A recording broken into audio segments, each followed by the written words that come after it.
What's up, folks? Have you seen these yet? This is the Big Bite Bait Spotlight Minnow. This is what Drew Gill's been kicking everybody's butt on, and we're out here fishing.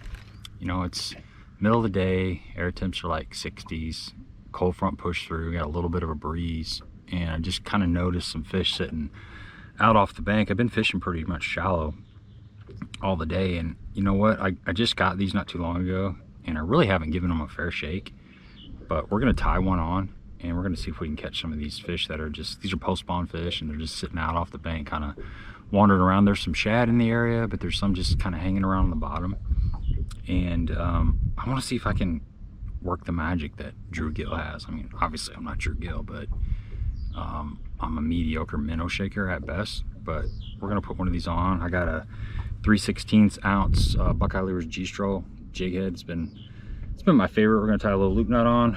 This is blue gizzard. I like that white belly. We're gonna see if we can snatch up a couple fish. If you haven't subscribed to the channel, please do.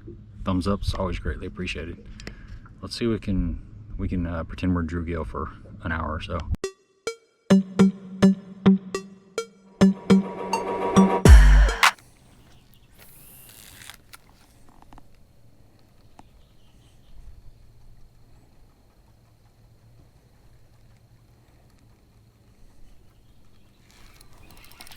There we go.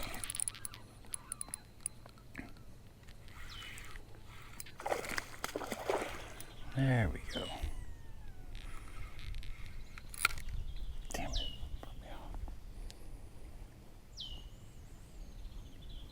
Broke me off. Broke me off. Got him.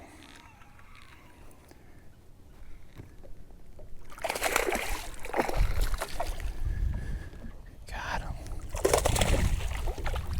Nice. Fat fish, boys. That spotlight minnow in the mouth, in the grill. It's a cool minnow.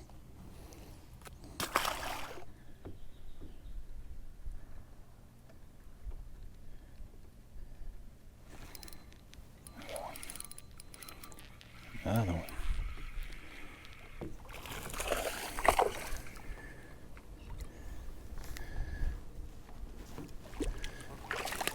Oh, damn it. Something that's real important when rigging up a minnow, especially one like this. It doesn't have any flanges on it like the hinge minnow. It does have a little air pocket in the middle of it, which is interesting. But coming in the top, just come like a quarter of an inch, not even a quarter, like an eighth of an inch in the top of that head versus putting it in the front and the nose. And just run your jig head right down the top of that in the center. You want to keep it really centered. That's super important. Just run it up like that. Go all the way up so that jig head's kind of sitting up on top of the minnow. So it's going to look like that, and that allows that sucker to roll. It makes a big difference, man. They just don't really hit this minnow unless it's rolling. If you don't have it popping and rocking like that, you're not going to get the bites. They want that flash. It simulates movement, and it causes the fish to become a little bit more aggressive towards it.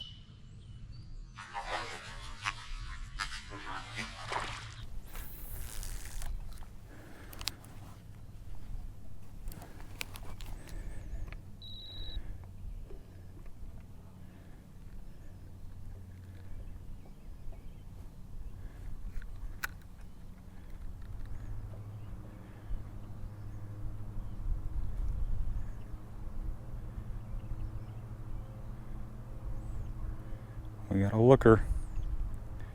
Got him. God, it didn't take long. Little fish, but it's all right. Just came up there and sucked it up, man. Spitting up shad. Look at that. That was fun. Eating little shads. Look at that right there. Big ball of bait, fish underneath it. My minnow just kind of fell into that stuff. There it is, falling right below it.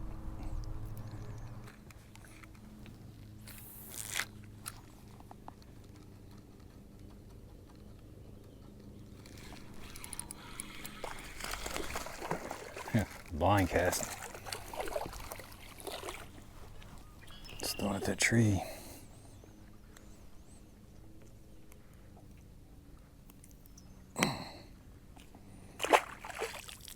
So far, the minnow is good.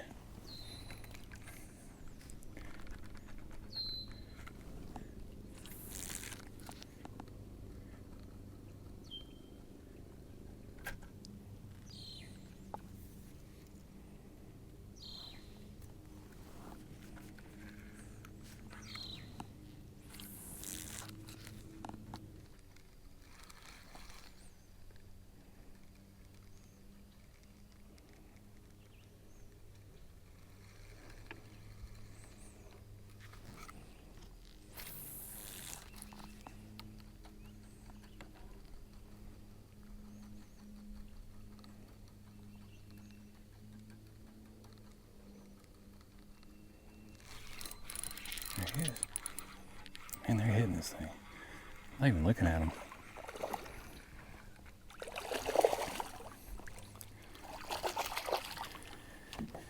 Just throwing it up in the grass. It's shaking it. Nice.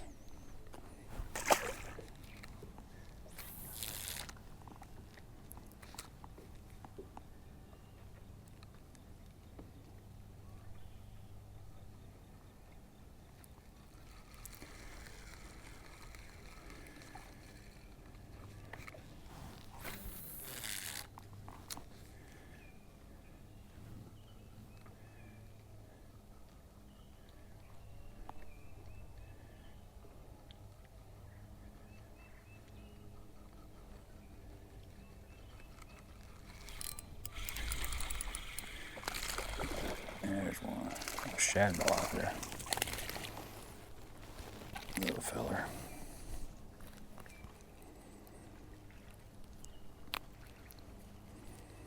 Little feller on the spotlight minnow.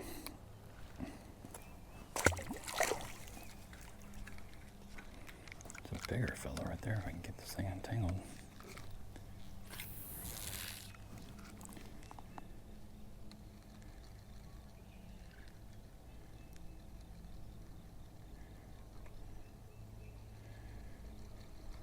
Where'd my shad ball go? I lost my shad ball. All right, first impressions of the spotlight minnow.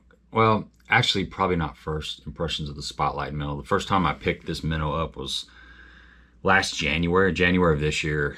And, you know, I looked at it. It's so much different than the minnows I've been throwing. I got a lot of confidence in the Yamamoto hinge minnow, and I've been catching a lot of fish on that probably the last year. So I got some of these, and you know, I put one on, and it just had a different action than a hinge minnow, so I didn't have confidence. And that's one thing about fishing. It's like when you get confidence on something, whatever brand it is, whatever shape, color, whatever, it's hard to switch to something else. So just first impressions throwing this in the water, it just didn't move the same way as the hinge minnow. And so I didn't have confidence in it. So I threw it a little bit and I put it away. Well, I've been revisiting it because, you know, first glance, the thing, I mean, it looks really super ultra realistic. It's got soft plastic. I mean, you know, everything's built right in it, but it was just different. And this was really the first day that I gave it a fair shake, no pun intended. And I like it. I like it. After I caught a few fish on it, I started getting a ton of confidence in it. And now, since then, you're going to see some other videos coming out soon. I fished it quite a bit. I've even Carolina rigged it and caught some fish when I was over on Kentucky and Barkley Lake. It's a good little Carolina rig bait. That's something that's kind of underutilized, is throwing a minnow style bait on a Carolina rig. But I've got a lot of confidence in it, and you know, it's got some unique features to it. First is the eyeball. That's kind of cool. That makes it really ultra realistic. And it's got three little rib things on the tail, and the tail is sitting horizontal versus vertically. So when you're shaking it, it's really making that tail kind of do this. It just gives it extra action. And even at a slower retrieve and less shaking, these little ribs catch water and it does give it some really good tail action. A lot of times I've had fish come up and just hit the tail because it's got so much movement. It's taller and skinnier. It's more like a fluke almost. So it's got that really thin profile, and it also has a little air chamber inside of there. You know, we've had Drew Gill on the live stream several times, and the last time he was on there, he was talking about this minnow. And one of the most important characteristics of a minnow, whatever brand it is that you're fishing, is that it sits horizontal in the water. When it's on the jig head, you don't want it to be sitting like this or sitting like this, because a bait fish, a shad, when it's in the water, is not swimming like this. It's swimming horizontal. So this little air chamber, since it doesn't have flanges, that's one of the things that companies use.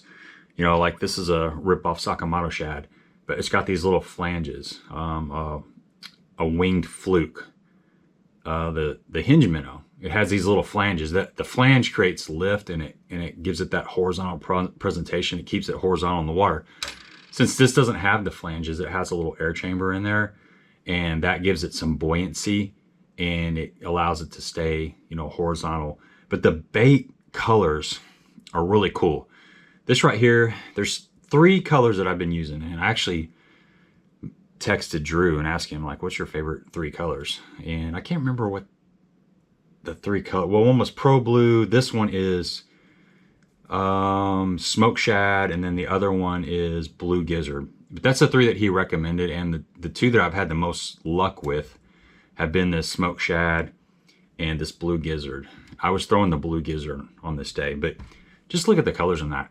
It's got that darker back, it's got that shaddy side to it, the gray belly. It looks very realistic. And the Blue Gizzard got a dark top to it, got the kind of translucent sides, and then the white belly. I love the white belly. It's, you know, a jerk bait is something I love to throw, and a white belly is something I go to like 75% of the time on a jerk bait. So you got these 3 different color profiles, and when it's rocking back and forth, it's got that flash. You got the little spot, you know, the kill dot on the side, and of course the eyes.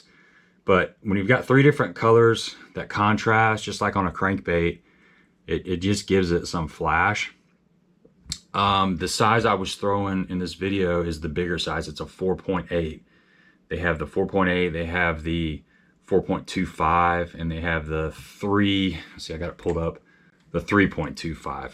I haven't thrown the smaller one, but I've had a lot of success on the middle-sized one and this little bit bigger one. One thing that's real important is the hooks. This Buckeye Lures G-Stro jig head is something that, you know, I've had a lot of confidence in. I love this hook. It's got, this one has a 3/0 hook. It's an EWG style hook, and the 3/16 is probably the all-around best size for multiple conditions. Another one I've been using, you know, this is the package for that Buckeye, the G-Stro head. Great jig head. If you like tungsten, which tungsten does show up better on forward-facing sonar. If you're just blind casting this, if you're a bank fisherman, you don't need the tungsten, so don't spend the money on it. It's a waste of money because you don't really need it. You're not looking at them. But as far as tungsten, this Northland tungsten round head is the other one that I've been using. What's interesting is these are both 3/0. This is 3/16, 3/16, 3/16. They both say they have a 3/0 hook.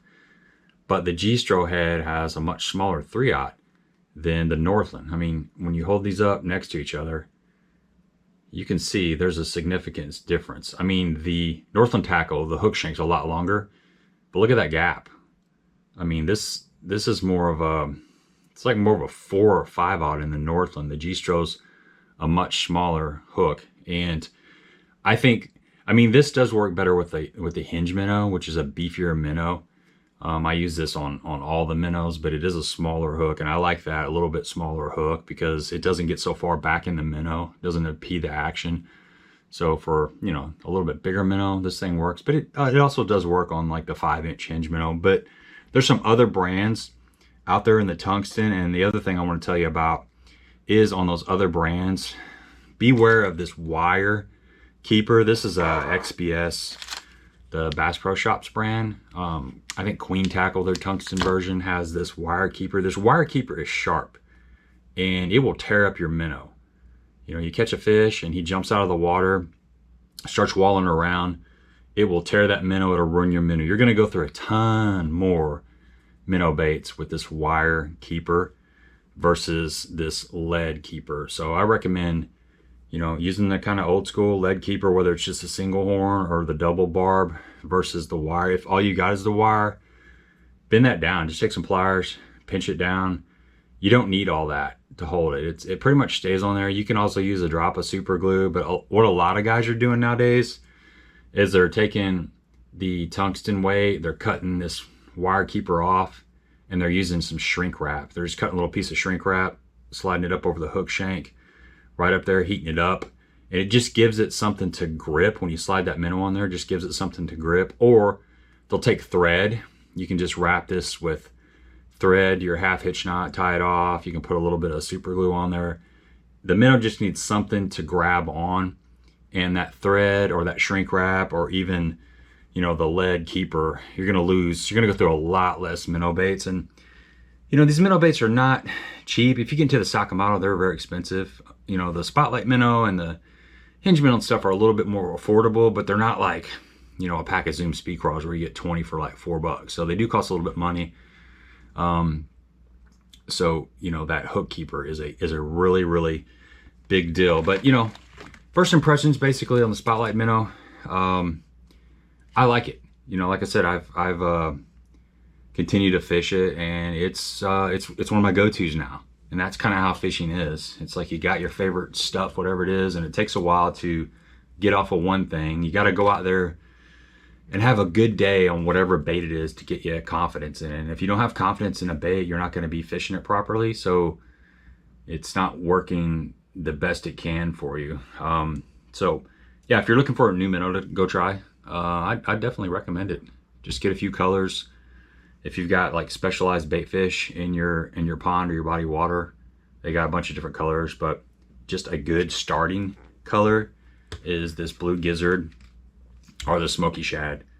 Either one of these, I mean, it's got everything that you need to catch a fish. Got good action, and hope this video helps. But you know, this is a really big deal, that wire keeper, because you don't want to be wasting minnows. You know, it's like you go to the lake with a couple packs of minnows and you're on a hot bite. Next thing you know, you're out of the minnows because your jig head's tearing through the minnows. So that's all I got for you. Thanks for coming along. Thumbs up, subscribe. Till next time.